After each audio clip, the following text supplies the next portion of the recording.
C'est une erreur de ma part. Voilà. La fête de la lumière, bienvenue à tous. Donc on va faire un petit quiz et je pose une première question. Tout s'affiche là, regardez bien. Qu'est-ce qu'Halloween? Alors, première proposition. Oh là, ça va vite. Halloween est une fête chrétienne, choix numéro A. Païenne, choix numéro B. C'est pas un numéro, mais lettre B. Et enfin, une fête venue de l'espoir. Alors, on va demander là-bas, tout le temps ils répondent. Alors là-bas, la réponse B, selon vous. Est-ce que quelqu'un a une réponse différente? Oui, non? Moi la B. La B aussi? D'accord, même réponse. Est-ce que tout le monde est d'accord? Oui. On va vérifier. Effectivement, Halloween est une fête païenne. Païenne, ça veut dire quoi? C'est une fête qui est issue du monde. Quand on parle du monde, bien entendu, on vit sur cette terre, on est tous de ce monde. Mais une fête du monde, c'est dans le monde athée. Et pourtant, il y a bien des croyances des fois. Eh bien, cette fête est issue. On le verra plus tard. Il y a bien longtemps, c'est une fête païenne parce qu'elle a été inventée par les hommes. Deuxième question. D'où vient le mot Halloween? Avant d'afficher les réponses, peut-être qu'il y en a qui ont des idées. La A, proposition, ça vient d'un jeu de mots. Allô? Oui. Deuxième proposition, ça vient du nom de l'inventeur, Monsieur Halloween. Ou troisième proposition, ça vient d'une expression langagière. Encore eux. Oui. Réponse C, une expression langagière. Quelqu'un d'autre? Non? Oui, James? Le A. Le A, ça vient d'un jeu de mots? Peut-être. Ou peut-être pas. D'autres propositions, non? Réponse, ça vient d'une expression langagière. All allows if, mais on le verra tout à l'heure. Troisième question. Halloween, son symbole et, attention, plusieurs propositions. A, une citrouille. B, un melon, bien évidemment.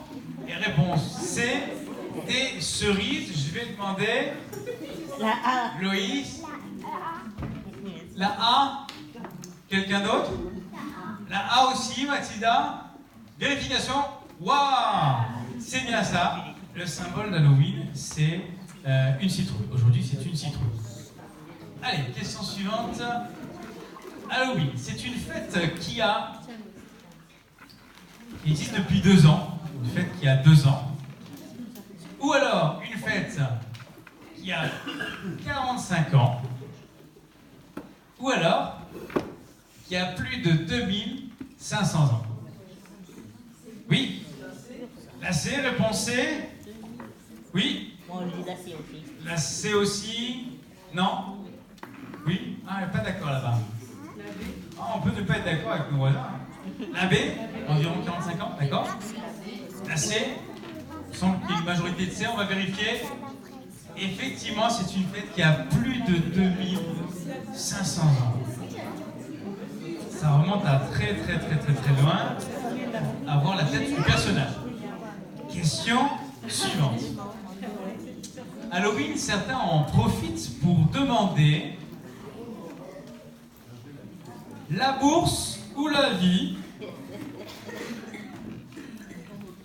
des bonbons ou un mauvais tour. Papa, t'as pas 10 €. Tous les prétextes sont bons. Hein. Alors, quelle proposition je vais demander à Shana? La B? D'accord, ils ont proposé B. James, c'était B aussi? Oui. Loïs, B, ils sont tous d'accord là-bas? B, Mathilda? La B aussi. Sarah, tu as une idée? Maman, t'as pas 10 €? Non, c'est vrai. On vérifie la réponse? Des bonbons ou un mauvais tour, justement. C'est ce que les enfants, ou les adultes, on verra aussi plus tard, demandent le soir de la fête d'Halloween. Est-ce qu'il reste une question? Je ne sais plus. Non, c'est terminé. Donc, après avoir fait ce petit quiz, je vais simplement, on peut présenter la diapo suivante. Vous parlez d'Halloween en quelques mots. Ça va s'afficher là, mais Halloween, qu'est-ce que c'est? J'ai fait des recherches, j'ai appris beaucoup de choses. Bonne année les fantômes. Halloween, en fait, c'est... Est-ce que vous savez pourquoi c'est fêté le 31 octobre? Parce qu'en fait, c'est une fête d'origine irlandaise, qui est une fête celtique. Et dans le calendrier celte, le nouvel an a lieu dans la nuit du 31 octobre au 1er novembre. Donc en fait, ils fêtent le nouvel an, tout simplement. Chez nous, c'est le 31 décembre au 1er janvier. Et dans le calendrier celtique, l'année se termine le 31 octobre. Voilà pourquoi ils fêtent cette fête-là, ce jour bien précis. Voilà. C'est une fête qui est donnée en l'honneur d'un dieu qui est appelé le dieu de la mort. Qui se dit, alors je ne sais pas trop comment on prononce, mais Samhain peut s'écrire de deux façons différentes. S-A-M-I-N ou S-A-M-H-I-N. Quand on prend conscience que tout d'un coup, Halloween, on fête le dieu de la mort, pas un dieu qui est mort, le dieu de la mort, là tout de suite les choses sont différentes. Vous comprenez? Et ça, peut-être les parents ne le savent pas tous, et à mon avis, la majorité. La légende, elle raconte que les fantômes profiteraient de ce soir-là pour rendre visite à ceux qui sont vivants. Ça, c'est ce que dit la légende. C'est l'invention de cette tradition qui dit ça, et que pour éviter ça, pour éviter ces choses-là ténébreuses, ces fantômes, ces esprits, etc., eh bien, les gens, dans cette fête-là, d'origine celte, prendraient l'habitude de se déguiser pour être plus effrayants encore ce soir-là et faire peur pour éviter qu'on leur fasse peur. Vous voyez? Et le costume, les idées de costume viennent de là, et justement pour se protéger. Voilà. Ce sont les immigrés irlandais qui ont instauré cette fête aux États-Unis. On pense que souvent qu'Halloween vient des États-Unis, mais non, ça vient de l'Irlande. Et ce sont les cousins, les Irlandais, qui sont venus aux États-Unis et qui ont instauré cette fête-là. Et aux États-Unis, c'est une fête qui bat son plein. Paraît-il qu'on prépare cette fête dès début octobre. Et c'est célébré autant que Noël. Vous imaginez? Une fête qui a autant d'importance que Noël et qui est préparée un mois à l'avance. Je vois les costumes, etc., etc. Alors, d'où vient le mot Halloween? Je le disais tout à l'heure. Ça vient d'une expression, All Hallows Eve. Et en fait, avec l'arrivée du christianisme, il y a eu l'instauration d'une fête un petit peu pour contrecarrer Halloween, mais après, quand on y réfléchit, on ne sait plus trop la différence. Parce que dans le christianisme, à l'époque, les catholiques ont décidé à partir du 9e siècle de fêter la Toussaint, qui a lieu le 1er novembre dans le calendrier catholique, et qui veut dire tous les saints, 1er novembre. Si on regarde de plus près le mot anglais, Halloween, en fait c'est un raccourci de l'expression, je le disais, All Hallows Eve, qui signifie le soir de tous les saints, c'est-à-dire la veille de la Toussaint, donc le 31 octobre. Donc là, il y a une espèce de confusion entre une fête chrétienne, catholique, instituée, inventée, avec celle d'Halloween, et on ne sait plus trop vraiment la différence. Je me demande s'il y en a. Alors pourquoi les citrouilles? Au début, est-ce que vous savez quel était le symbole originel de Halloween? Ce n'était pas une citrouille. La courge? Non. Ça c'est bon dans la soupe? Oui. Le navet. Ouais, alors un gros navet, j'imagine. Mais en fait, à l'origine, c'est un navet qui a donné naissance à la légende de Jack O'Lantern. Une espèce un homme, en fait, qui a été rejeté. Écoutez bien, je parle de faits et de culture, là, d'accord? Ce que je dis n'est pas la déclaration d'une vérité existante, mais ce sont des faits culturels, qui pour nous sont faux, bien entendu. Mais, donc la légende de Jack O'Lantern, c'est un homme qui est condamné à errer éternellement dans l'obscurité, parce qu'il a été rejeté à la fois du ciel et de l'enfer. Il a été rejeté par Dieu, il a été rejeté par le diable, et donc, coincé entre ces deux mondes, la lanterne veut que cet homme-là, eh bien, erre dans l'obscurité, et en particulier le soir de la fête d'Halloween. Et donc, dans un navet sculpté, il avait placé une petite chandelle pour pouvoir s'éclairer dans ce chemin obscur où il errait sur la terre, entre cimetière et autres, vous voyez. Et ensuite de ça, le navet a été transformé en citrouille, parce qu'à l'époque, au mois d'octobre, c'est un légume qu'on retrouve plus fréquemment et plus pratique à sculpter et à tailler. Je le disais tout à l'heure, qu'est-ce qui se passe à Halloween? Et je le disais, c'est une fête aussi importante qu'à Noël. Je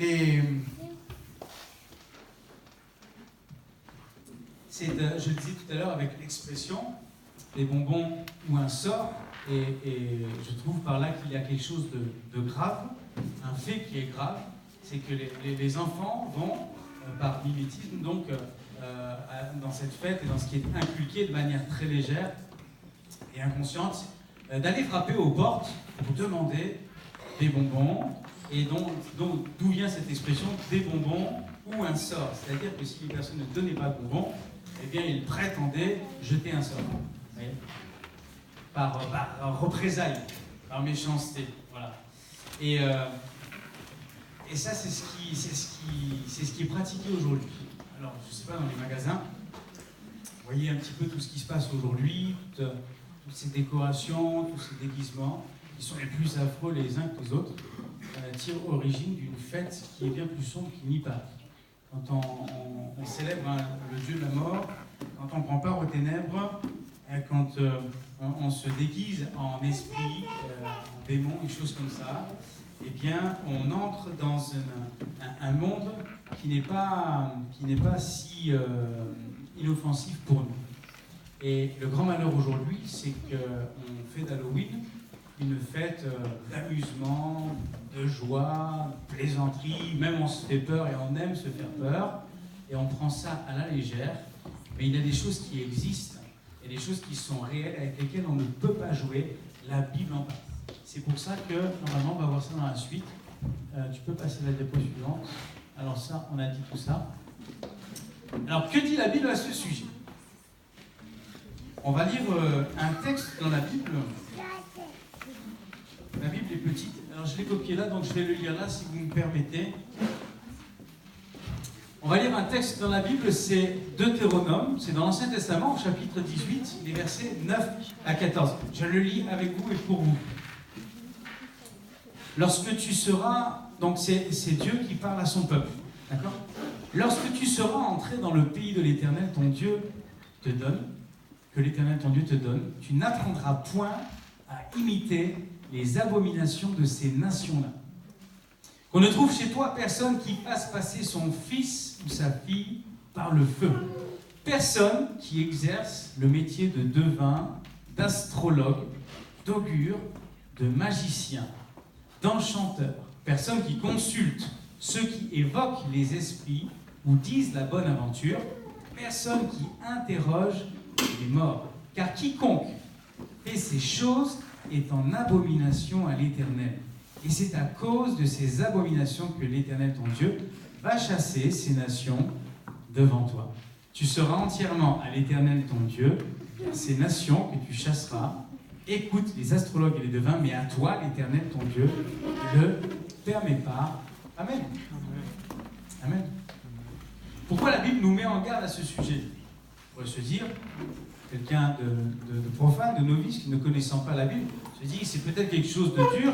Est-ce vraiment difficile que ça? Est-ce vraiment si dangereux? Est-ce que Dieu n'est pas un peu dur là en disant tu ne toucheras point, un point c'est tout? Mais si Dieu a choisi, et si l'Éternel dans la parole nous rappelle de ne pas toucher à ces choses-là, de vin, diseurs de bonne aventure, diseuses de bonne aventure, magiciens, etc., c'est parce que cela représente un danger pour nous. Ça représente un danger pour toi. Et là, les enfants, écoutez bien. Ça représente un danger pour chacune des vies qui touchent à ces choses. Et parce que Dieu nous aime, il ne veut pas que nous soyons exposés à ce danger, parce qu'il veut notre sauvegarde, parce qu'il veut notre survie, parce qu'il veut que nous soyons en pleine et bonne santé, que ce soit dans le corps, l'esprit ou l'âme. Vous voyez? C'est pour ça que Dieu parlera à son peuple de cette manière-là, et ce texte qui est cité ici est valable pour chacun d'entre nous, même dans ce monde actuel. Aujourd'hui, je le disais tout à l'heure, on simplifie les choses, on les rend, inoffensives. Il y a des films qui parlent de magie. Il y en a un qui fait fureur chez les enfants et les ados. Ça commence par Harry, ça finit par Potter. Et dans ce film-là, pour ceux qui les ont vus, j'ai eu l'occasion de voir des choses là. Et donc sur ce sujet-là, je me suis rendu compte qu'on faisait passer des choses abominables pour des choses inoffensives, pour un pouvoir qui nous permettait de nous émanciper, d'être plus forts et plus grands que les autres. Et ça, c'est un mensonge. On ne pourra jamais gagner, on ne pourra jamais être heureux, on ne pourra jamais être épanoui en touchant aux puissances dites occultes, tout ce qui appartient au monde des ténèbres. Il y a un homme dans la Bible qui a eu recours une fois à cela. Et pourtant, c'était un homme qui, au début, était un homme de Dieu. Il s'appelle Saül, c'est un roi. Je donne la référence pour ceux qui écoutent et qui prennent des notes.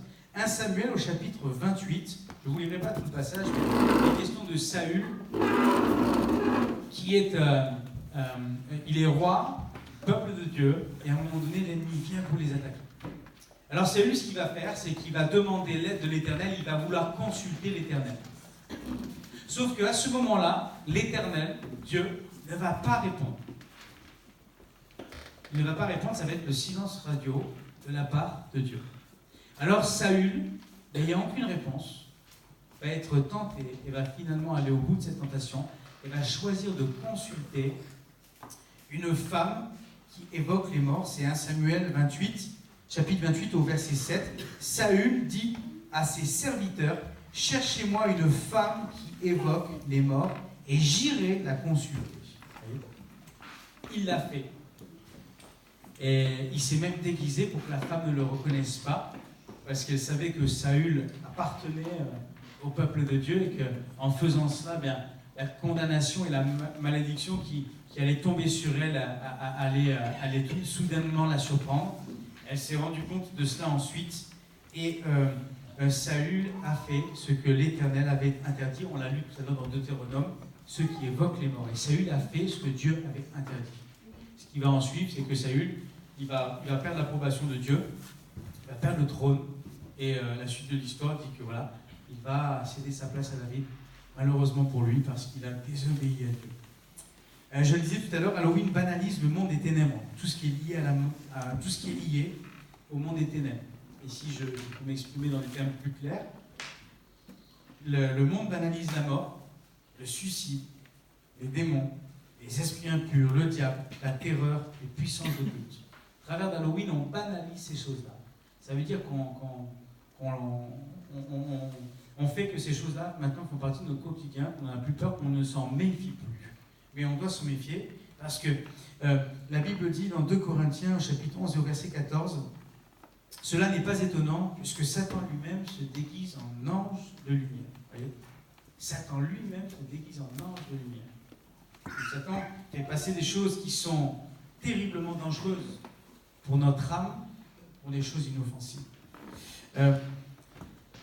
Je le dis aussi, Satan tente via les médias de nous faire croire que le monde des ténèbres est inoffensif. C'est Ésaïe 5, chapitre 5, verset 20, qui en parle. « Malheur à ceux qui appellent le mal bien et le bien mal, qui changent les ténèbres en lumière et la lumière en ténèbres, qui changent l'amertume en douceur et la douceur en amertume. » Alors, on peut passer à la diapo suivante.